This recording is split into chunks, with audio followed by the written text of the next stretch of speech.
और अब दिल्ली से बड़ी खबर, बीजेपी नेता राधिका खेड़ा ने एक्स पर पोस्ट किया है। पोस्ट कर पूर्व सीएम भूपेश बघेल पर उन्होंने निशाना साधा है। राधिका ने एक्स पर लिखा है, छत्तीसगढ़ में युवाओं को पीएससी फर्जीवाड़ा और बेरोजगारी भत्ते में आपने ठगा है।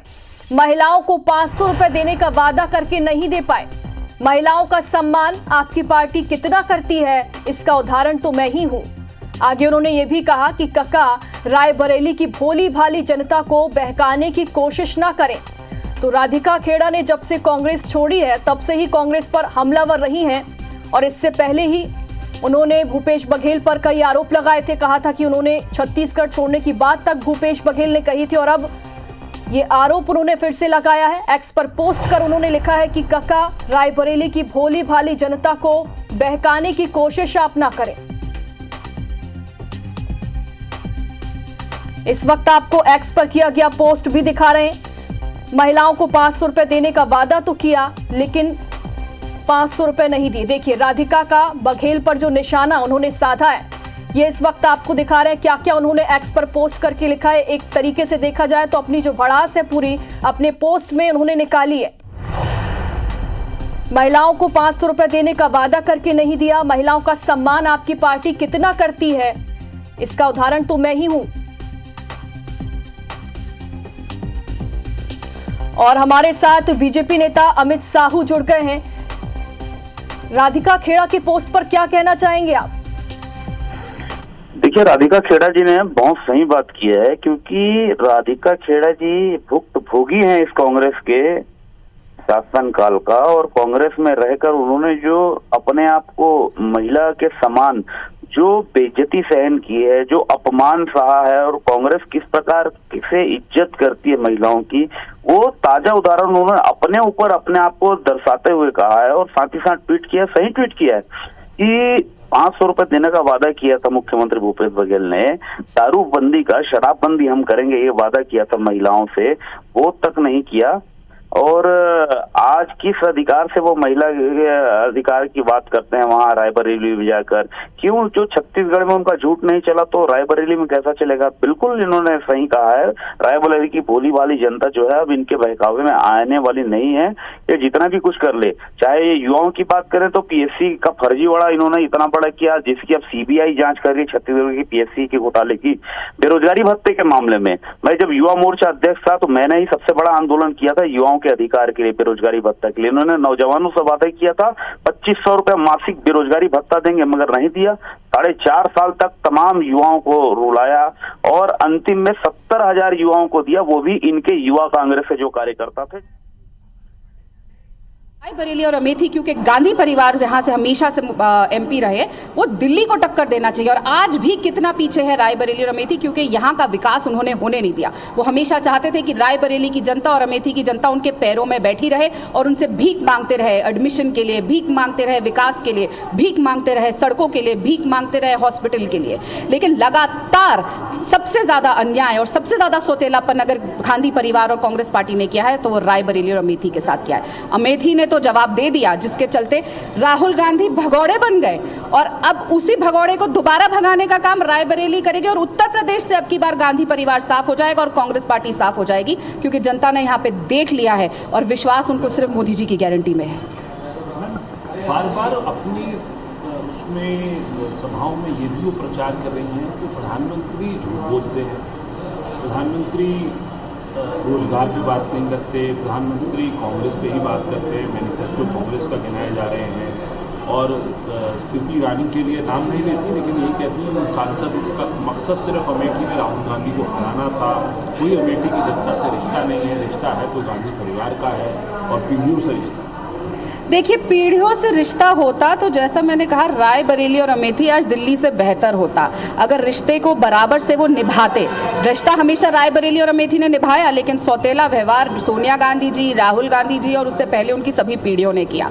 और रही बात नारों की, तो प्रधानमंत्री मोदी जी नारे नहीं देते, वो काम करते हैं। वो बोलते नहीं है कि रोजगार के ऊपर, क्योंकि उन्होंने रोजगार दे के दिखाया, उन्हें महंगाई कम करके दिखाई, हर चीज के लिए काम किया। इसीलिए लगातार 10 साल से देश की जनता उन्हें वोट कर रही है और उन्हीं की गारंटी पे विश्वास कर रही है। और इसका ट्रेलर हमने मध्य प्रदेश, छत्तीसगढ़ और राजस्थान में भी देख लिया। बड़ी बड़ी बातें करी थी कि हमारी सरकारें बन रही है, और उत्तर प्रदेश की जनता ने प्रियंका गांधी को भी जवाब दे दिया है। बतौर महासचिव जो उन्होंने यहाँ पे ड्रामे किए थे, कभी मंदिर मंदिर भाग रही थी, टूरिज्म पे आ जाते हैं, जब चुनाव आते हैं तो मंदिर भागेंगे, जब चुनाव आएंगे तो किसी पीड़ित के घर जाएंगे, लेकिन वैसे उन तक कोई उत्तर प्रदेश वाला फोन तक नहीं पहुंच सकता था। वो भी आपको संदीप सिंह या उनके आजू बाजू जो घूमते रहते चमचे, उनसे बात करनी पड़ती थी। तो चमचों से प्रदेश नहीं चलता है। और जितना सौतेला व्यवहार आप देखिए, रायबरेली घूमिए, अमेठी घूमिए, कहीं से दिखता है वो उत्तर प्रदेश के और भी ज्यादा गांव जो है उनसे भी पिछड़ा है। इतनी बुरी हालत है। क्या किया है उन्होंने विकास के नाम पे? तो बार बार देश को ठगना बंद कर दो। ये जो बार बार मोदी जी पे अटैक करते हैं, ये उनकी विफलता का नतीजा है कांग्रेस पार्टी का, जिसको वो छुपाने की कोशिश करते हैं, क्योंकि बताने के लिए कुछ नहीं है। क्या किया 10 साल में प्रियंका गांधी ने? कितने आंदोलन करे? अगर बेरोजगारी है देश में। तो देखिए, राधिका खेड़ा ये कहती हुई नजर आई है कि अमेठी ने तो जवाब दे दिया है और अब रायबरेली की बारी है, क्योंकि रायबरेली के साथ सौतेला व्यवहार किया गया है और अब यहाँ की जनता जो है वो कांग्रेस को जवाब देने वाली है। तो हमारे साथ अभय नारायण जी हमारे साथ कांग्रेस से जुड़ गए हैं। क्या कहना चाहेंगे राधिका के इस पोस्ट पर? देखिए, राधिका खेड़ा को तो नैतिकता नहीं है बात करने की। जो 20 साल 22 साल कांग्रेस के कारण आज इस देश में पहचान बनाई, जो कांग्रेस के टुकड़ों पे पलती रही, जो कांग्रेस के विचारों से ओतप्रोत रही, जिनको कांग्रेस ने इस हाइट तक पहुंचाया है, वो राधिका खेड़ा कांग्रेस की बात करेंगी और कांग्रेसी होकर मैं उनका जवाब दूंगा। राधिका खेड़ा का अस्तित्व क्या है? राधिका खेड़ा कौन है? एक दल बदलू। राधिका खेड़ा कौन है जो एक विचार छोड़कर दूसरे विचार में शामिल हो गई? तो राधिका खेड़ा को तो चमचागिरी करना है और मोदी और भाजपा की चमचागिरी में ये बातें कर रही है। पूरा हिंदुस्तान देख रहा है, छत्तीसगढ़ के लोग देख रहे हैं कि राधिका खेड़ा का अपना कोई अस्तित्व नहीं है और उनकी हाइट नहीं है कि वो सोनिया और राहुल जी के बारे में बात करें। उनकी जो हाइट है वो दिल्ली में नगर निगम पार्षद की भी नहीं रह गई है। तो राधिका खेड़ा की बातों को जवाब पूरा देश जान रहा है। उनका जवाब देना कांग्रेस की तरफ से कोई औचित्य नहीं है। गजब सोच है कांग्रेस के नैतिकता नहीं बची है। वाह, शानदार। नैतिकता नहीं बची है राधिका खेड़ा के अंदर। उनको तो बात नहीं करना चाहिए। मतलब आपने सिद्ध कर दिया आज इस एबीसी चैनल के माध्यम से कि कांग्रेस में महिलाओं को टुकड़े में पालती है। कांग्रेस जो है उनका काम ही करने का तरीका है कि महिलाओं को टुकड़े में पालना। कांग्रेस को बहुत शानदार, महिलाओं कितनी इज्जत है। बहुत शानदार वक्तव्य दिया अभय नारायण जी। आज आईबीसी के माध्यम से पूरे प्रदेश की जनता सुन रही है कि किस प्रकार से आपने कहा है आपकी कांग्रेस में महिलाओं को टुकड़े में पालती है, टुकड़ों में पालती है। आज आपने अपमान किया, अपमान को उन्होंने बहुत सहन किया, अपनी सुनवाई के लिए जगह जगह उन्होंने गुहार लगाई, फिर भी आप लोगों ने उनको ध्यान नहीं दिया। इस वजह से उन्होंने पार्टी से त्याग किया। और जहाँ पर महिलाओं का सम्मान नहीं, महिलाओं का बार बार आप कांग्रेसी अपमान करते हैं, आप टुकड़ों में पालने की बात करते हैं। आप क्या महिलाओं की इज्जत को यही समझ के रखे हैं? टुकड़ों में समझ के रखे महिलाओं की इज्जत को? आज प्रदेश की जनता ने सुन लिया है और आगे भी कांग्रेस को नस्ते नाबूद करेगी यही महिला शक्ति और यही महिला छत्तीसगढ़ की हो चाहे देश की महिला हो।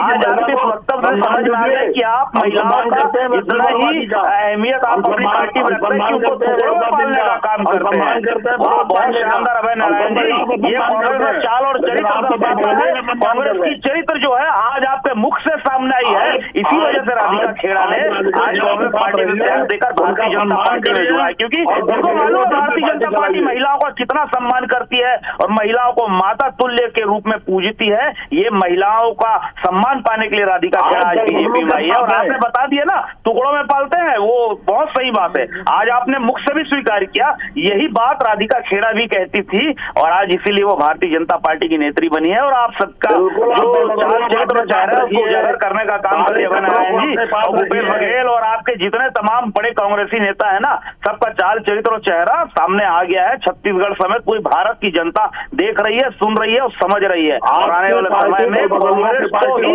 उसकी औकात में दिखाएगी यही महिलाएं। कांग्रेस को उसकी औकात में रखेंगी। जिस टुकड़े पे कांग्रेस आज पल रही है उसी टुकड़े पे औकात पे लाएगी यही महिलाएं। जिन महिलाओं को आप कहते हैं ना टुकड़े में पलती है, तो यही महिलाएं आपको जवाब देगी अभय नारायण जी और पूरे कांग्रेस पार्टी को।